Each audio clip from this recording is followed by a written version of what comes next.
Мен байкап отурам, ушул жерде бизде эксперт болуп кирдиби Ибраев? Мен бул кишини жакшы билем. Ошол Кумтөрдө совет директоров болуп турганда, кайсы жылдары совет директоров болуп тургансыз? Ибраев. 2011, 2013, 14, 13'e çeyin, 14. Kaça жыл? 3 yıl. 3 жыл, а? Бир эле сиз эмес, ал жерде 3 киши болгонбу биздин Кыргызстандын атынан? Kişi olan 3. 3 kişi. Айлыгыңыздар жылына канча болгон? Бизде точно информация бар.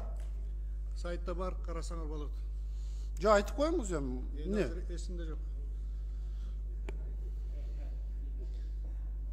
Мен билишимче 188.200 миң доллар жылына. Мына ошончо айлыкты алып, биздин Кыргызстаныбыздын кызыкчылыгын коргобой, ошол жерде Канаданын же болбосо ошол Кумтөрдүн адвокаты болуп отурган биздин эргулдар биздин арабызда отурбайбы? Анан кантип биз ишенебиз? Биз бир жоого чыгып атканыбызда бир катарыбыз угуп турсаңыз? Бир жоого чыгып атканыбызда бир катарыбызды карап албайлыбы? Бир ишеничтүү адамдар менен кетип атабызбы же жокпу деп? 200 миң деген долларды алып мына азыр чыгып атат бардык нарушениялары. 2012 жылы Садыр Нуркожоевич комиссия түзүп, биз ошондо депутат элек. Комиссия түзүп, ушул маселени жогорку кеңешке алып чыкканда, жогорку кеңеште мына ушул Ибраевтар Кумтөрдүн кызыкчылыгын защищать эткен ошол жерде. Ишенбесеңиздер интернеттегини ачып караңыздар. Мына экологический, экономический, финансовый нарушениялар эчтеке жок, мына бардыгы жакшы деп. Мына интернетте турат.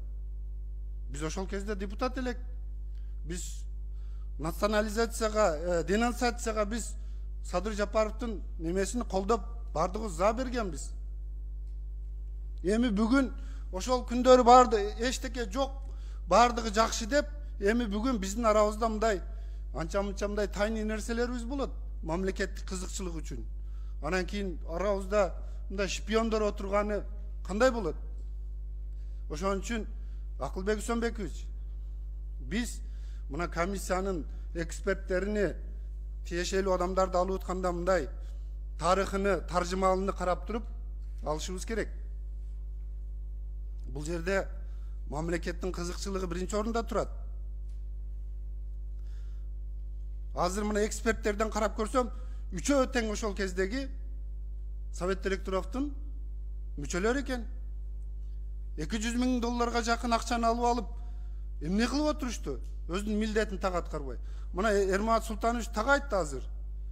Ар бир биздин Кумтөрдүн кызыкчылыгыны каралып атканда добуш көтөрүп добушка салат. Мына ошол кезде булар макулдугун берген. Биз мына комиссиянын чечимине биз так киргизип коелу. Ошол кездеги бүгүнкү күнгө чейин совет директоровдун мүчөлөрү, тиешелүү мүчөлөрү укуктук баа берилсин ошолорго. Эми бул бардык мына экологический, экономический, финансовый нарушениялардын бардыгы бүгүн чыгып калган жок да. Бул канча жылдан бери чогулуп отуруп неме пайда болгону да бул. Ошол кезде биздин өкүлдөр эмне кылып отурушту ошол жерде? Мына 2009 жылдан 2020 жылга чейин Алекс Стюар деген биздин лаборатория бар, мамлекеттик эмес, чет мамлекеттин лабораториясы, уюму.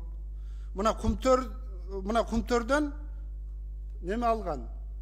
Проба, анализ.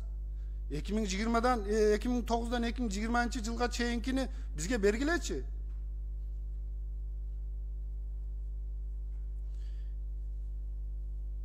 Давай мындай бир жоого чыгып атканда бир арабызды тазалап албайлыбы? Анан булардын бүгүн кече булар эчтеке жок деп атып, бүгүн кантип биз кантип ишенебиз? Бардык информацияны биз бүгүн тиешелүү өздөрүнүн жетекчилерине жеткирип аткандыр, мурдакы соратниктерине. Мындай ачык айтайлы, коркпой эчтекеден. Анан катарыбызды тазалап алайлы. Эртең бары баткакка батып калбай. Бизди баткакка батырып кетет. Рахмат. Рахмат, Нурбек Мырзаевич. Туура позициялардын баарын көтөрүп атат, бирок. Мына менде фамилиясы бар. Калинур Садыров, член экспертный группа бизде азыр. Ошол кезде бывший член совет директоров болгон. Нурлан Кыштабаев, Ибраев Карыбек, мына үчөө тең ошол кездеги совет директоров болгон.